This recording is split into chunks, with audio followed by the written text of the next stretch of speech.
I already am worried. You know, this is starting off maybe as a skirmish.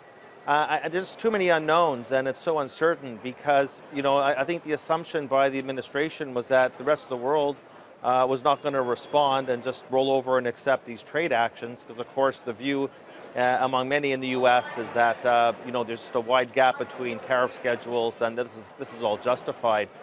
So China retaliates. The question is, then will the White House retaliate? And it's not just China and the U.S., of course, that's the headline right now.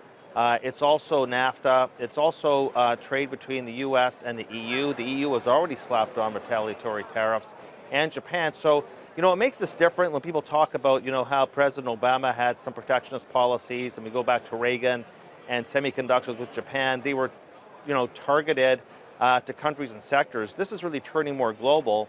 And what we don't really know is there's a punch, counter punch, punch, counter punch.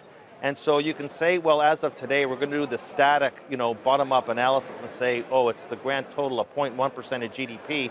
But that's under the assumption that that we're not going to have more rounds in this boxing match between the U.S. and the rest of the world. Yeah, John, do you think we'll have more?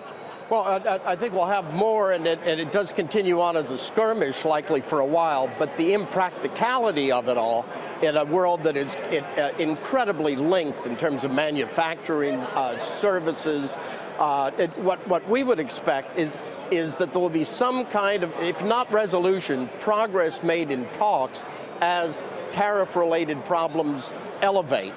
What we do think is that where we are right now was inevitable. It's the result of the process of globalization and technology, lowering barriers of entry to competition on a myriad of different types of businesses and industries globally, from mom and pops to multinationals, and the confluence of bringing in the changes related to needed in negotiations and trade pacts as a result of the impact of technology and globalization. And we think all the players realize that everybody has to give something here.